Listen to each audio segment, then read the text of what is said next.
Captain Midnight. This video is brought to you by Curiosity Stream. So it's pretty rare that I cover the same character for 3 videos in a row. One of the things I enjoy most about this channel is the ability to bounce around and talk about a lot of different topics. But I really enjoyed the Batman, and the new take on Gotham and Bruce Wayne that it presented, so it felt like it was worth lingering on for one more week. Mostly because it opened up so many possibilities for where they could go next. And that's what I want to hone in on here, where I think Matt Reeves and company can take their Dark Knight going forward. Think of it less as some strict list of demands and more a buffet of options. Just a few things I think could work really well. Of course, you probably have ideas of your own too, and I'd love to read them in the comments. Oh, and I hope it's obvious that this video will feature spoilers for the Batman. So with all that said, let's get into it. This is sizzling action. It's Batman! So, first off, there's an elephant in the room that has to be addressed: the Joker, who makes a small cameo as unnamed Arkham prisoner, played by the Green Knight's Barry Keoghan, who is featured in a deleted scene with Batman that I really hope pops up on the Blu-ray. I'm gonna be honest though, I'm kinda mixed on this. On one hand, this is really fun casting. The actor has been great in basically everything I've seen him in, including the Eternals. So as far as Joker casting goes, this seems like a pretty rock solid choice. But we've just gotten so much Joker since 2008. Between Jared Leto, Joaquin Phoenix, and all the various animated versions, it's just a lot. Especially with another Joker movie apparently being made. Does this mean a new version can't work? I mean, of course not. These characters are nearly a century old. Obviously, they can withstand the test of time and a ton of different interpretations. But just speaking personally, I don't want him to be the big villain of the next movie, because Batman has maybe the strongest rogues gallery in comics, and there's so many options left untapped. But if they are gonna do the Joker, what's the best way to go about it? Well, I think his one scene here may give us a clue. We see him trying to make nice with the Riddler and easily wins him over. And the Joker is not someone who is nice to someone for no reason. So I have to believe that there's a larger scheme at play there. Add that to the fact that Pattinson's Batman is so much more noir-driven and detective-focused than past takes on the character, which makes me think about Batman villains that would lend themselves to that kind of storytelling.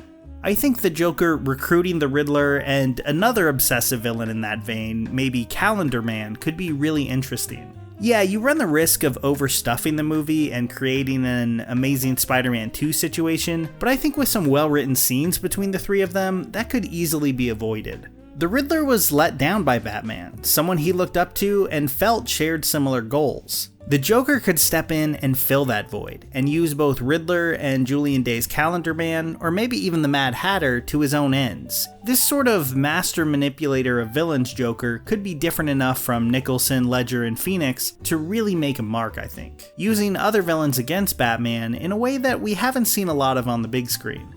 But let's say they don't want to use the Joker right now, which Matt Reeves seemed to imply was a big possibility. At that point, they have so many fresh options. One that I would love to see translated into Reeves' Gotham is Clayface, who has gone through a lot of reinterpretations in the comics. In the New 52, he's a famous young actor who finds himself using a chemical to get his looks back after a car accident. Unsurprisingly, it doesn't go well. That's fine, but honestly I like the gothic quality of his original origin, where he's an aging horror star, clearly in the style of Bela Lugosi or Boris Karloff, who slowly goes insane as his career spirals and he sees his most famous role recast in a new film. Now, Clayface is very much a comic book villain. It's hard to make him super realistic and still maintain what makes the character work, which is why he's been best served in animated shows. There is a possibility that Clayface just wouldn't fit in the Batman's world. I get that perspective, but I think they could pull it off. The Batman just isn't the Nolan trilogy. Clayface would feel like a very awkward fit there, but the Gotham of this movie is pretty heightened and not at all ashamed of its comic book roots. And because of that, I actually think this is the best possible big screen Gotham to deploy the character, as they can both tap into the dark psychological aspects of him without having to shy away from the fantastical elements.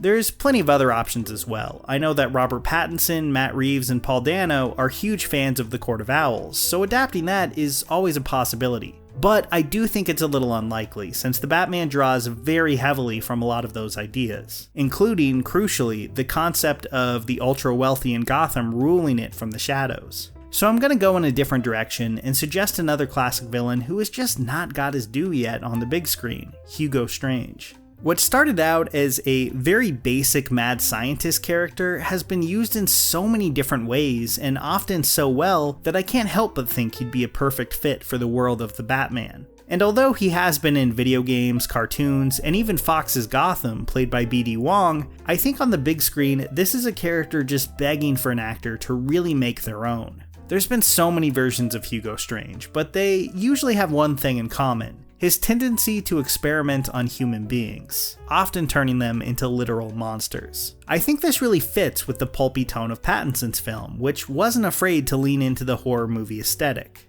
To me, Hugo feels like the perfect match. He's well known to Batman fans, but I don't know if he has one specific definitive interpretation. In fact, I think fans would really welcome a new creative take on the character that uses those basic attributes well. And to the general public, this is a chance to make the character completely their own.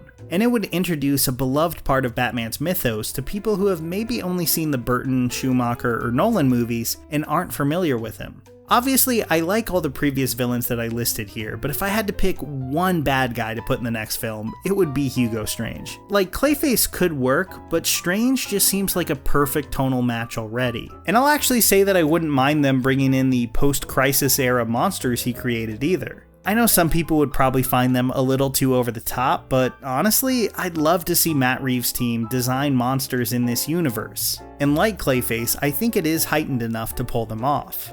Strange would also be the perfect counterpoint to Danos' Riddler.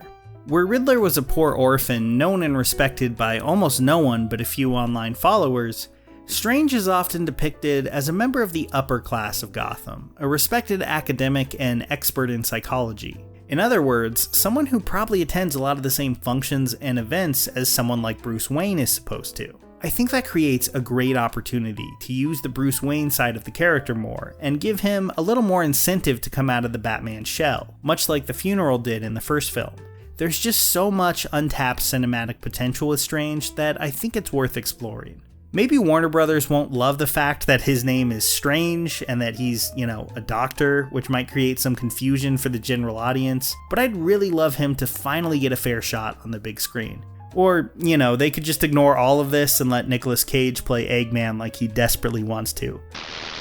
Eat dirt, Batman. He's down. So it's Nightstar Batman's turn to get rid of this mound of mud.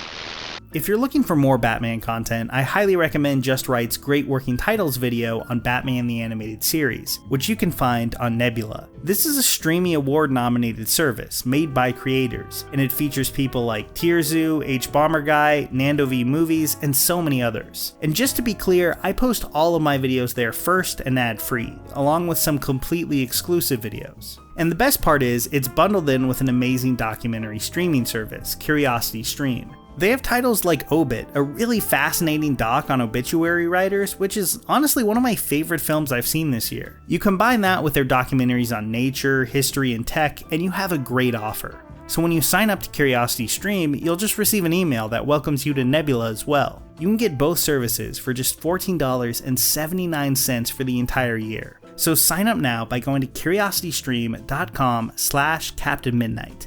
That's curiositystream.com/captainmidnight. Here's a special tip for the fellas and girls who have not already joined Captain Midnight's new 1940 Flight Patrol.